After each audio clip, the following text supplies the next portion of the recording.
Bonjour, je me prénomme Léla et il me fera plaisir, au cours de cette capsule, de vous aider à naviguer sur le nouveau logiciel. Oracle Fusion. Oracle Fusion remplace les financiers d'Oracle utilisés auparavant à la ville de Longueuil. Je vous invite à vous installer confortablement, avec un deuxième écran de préférence, afin de pouvoir naviguer à votre guise sur un des écrans, à mesure que je vous présenterai les différents rudiments du logiciel. Il est important pour vous de savoir qu'utiliser Oracle Fusion rapporte de nombreux bénéfices. Tout d'abord, c'est une technologie infonuagique sécurisée et viable. En second lieu, vous aurez accès à Oracle Fusion dès que vous vous connecterez à l'infrastructure de la ville. Votre authentification en sera donc sécurisée. Votre travail sera facilité et votre expérience n'en sera qu'améliorée, car ce logiciel automatise certaines transactions et tâches. Finalement, les prises de décision seront éclairées car l'accessibilité à l'information sera mise à jour en temps réel.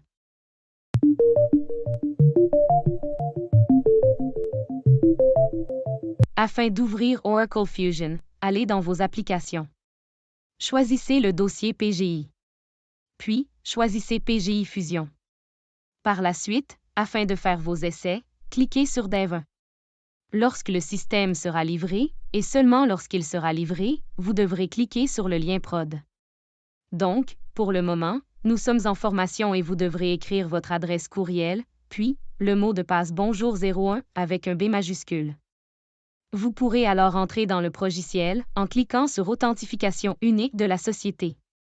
Vous serez alors sur la page d'accueil. Notez bien qu'il est fort possible que nous ne voyiez pas les mêmes tuiles que sur l'écran que je vous partage, car d'un employé à l'autre, nous n'avons pas les mêmes accès. Plusieurs icônes simples vous accompagneront sur Oracle Fusion. Tout d'abord, la cloche de notification.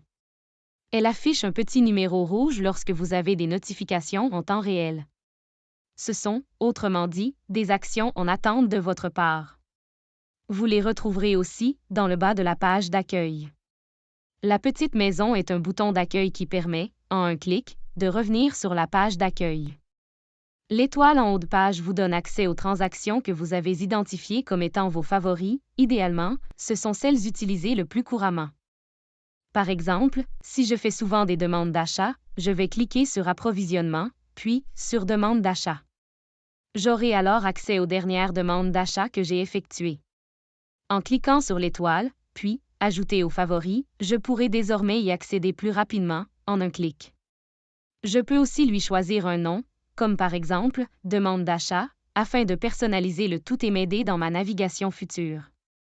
Il est également possible de créer des dossiers pour classer mes favoris. Le crayon sert à modifier les transactions. Le plus permet d'ajouter ou de créer une nouvelle transaction. L'icône du calendrier sert à sélectionner une date. Il y a, bien sûr, plusieurs autres boutons dans l'application, mais ceux-ci sont les standards que vous croiserez le plus souvent.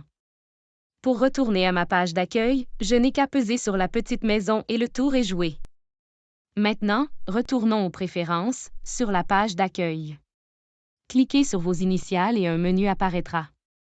Vous pourrez aussi y trouver un bouton déconnexion, permettant de se déconnecter à la fin de l'utilisation. En cliquant sur Accéder aux paramètres d'accessibilité, on peut activer un lecteur d'écran ou alors un contraste plus élevé des couleurs. En ce qui a trait aux préférences, c'est là que l'on pourra, par exemple, définir les paramètres régionaux. C'est ici que l'on pourra modifier notre fuseau horaire, afin d'afficher les bonnes dates et les bonnes heures. N'oubliez pas d'enregistrer si jamais vous faites des modifications. C'est aussi dans les préférences que vous pourrez personnaliser votre logiciel en ajustant votre langue à français canadien. Sur la page d'accueil, vous pourrez retrouver, encadré en rouge, les différents onglets auxquels vous avez accès. Les tuiles de transactions accessibles sont, quant à elles, encadrées en orange. Ces mêmes onglets se retrouvent également sur le hamburger, ou, plus officiellement nommé, le navigateur. Vous pouvez donc constater que vous avez accès au même onglet et aux transactions en cliquant sur les flèches à droite, et ce dans une vue verticale plutôt qu'horizontale. Ainsi, vous pouvez voir qu'il y a plusieurs façons d'accéder à vos différents espaces de travail.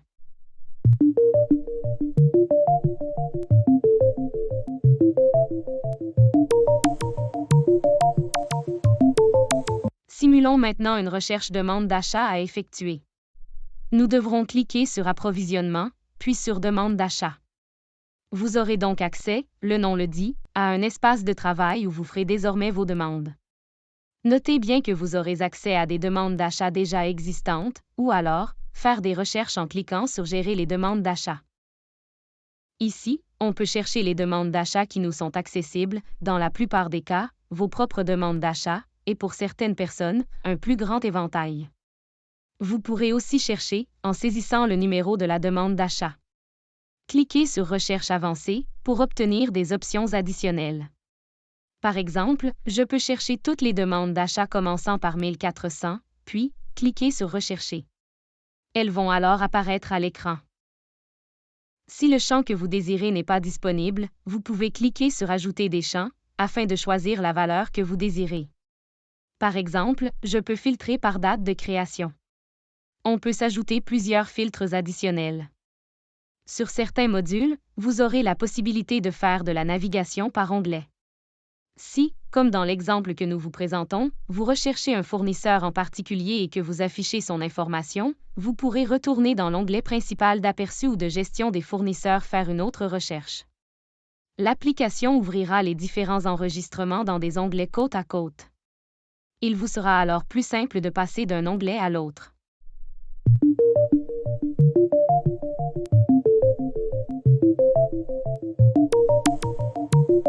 Vous pouvez consulter des tableaux de bord dans certains modules, en retournant à l'accueil et en cliquant sur Approvisionnement, puis sur Bon de commande.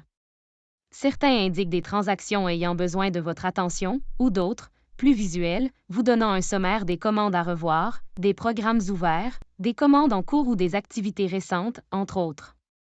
Il se mettra à jour en fonction des données auxquelles vous avez accès et vous pourrez peser sur les chiffres pour aller voir directement les différentes transactions effectuées. D'ailleurs, vous retrouverez souvent ces onglets à droite de votre page tels que présentés ici. La première, Liste de tâches, affichera les différents menus et les actions que vous avez dans votre rôle. L'icône de loupe vous permettra de chercher directement des transactions dans votre menu. Dessous, vous trouverez l'icône des documents récents. Parfois, lors de la gestion des fournisseurs, cela permettra de vous référer aux derniers fournisseurs consultés.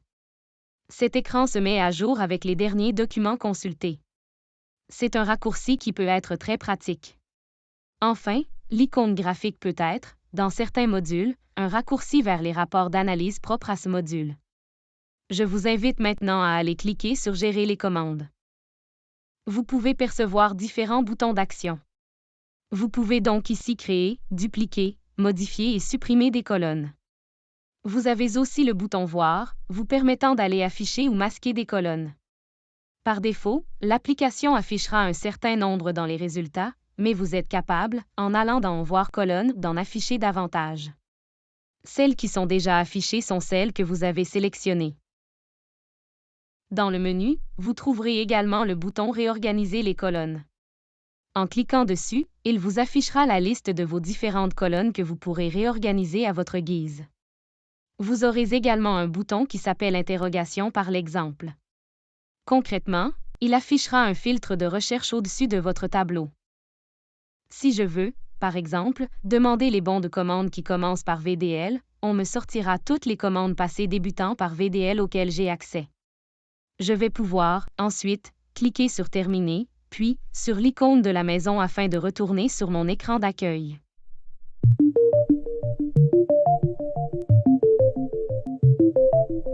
À partir de l'écran d'accueil, je vais ici faire comme si je créais une nouvelle demande d'achat, afin de vous montrer un écran typique de saisie de transaction. Ainsi, vous pourrez voir le type d'information que l'on peut remplir. Tout d'abord, je vais cliquer sur Demande d'achat, puis sur Autre tâche. Par la suite, je vais faire entrer une ligne de demande d'achat. L'application ouvrira ainsi mon formulaire de saisie. Vous trouverez alors des listes de valeurs.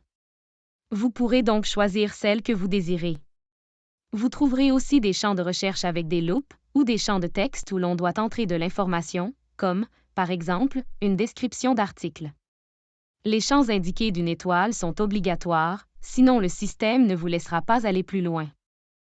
Vous avez également la possibilité d'utiliser des listes déroulantes afin de sélectionner le bon choix parmi la liste. Lorsque 2 astérix sont présents, cela indique qu'il doit obligatoirement y avoir un de ces champs qui soit rempli. En cas de problème avec le progiciel, veuillez suivre la procédure de soutien au 711. Pour des besoins en termes de formation, nous vous invitons à consulter la base de connaissances au 711.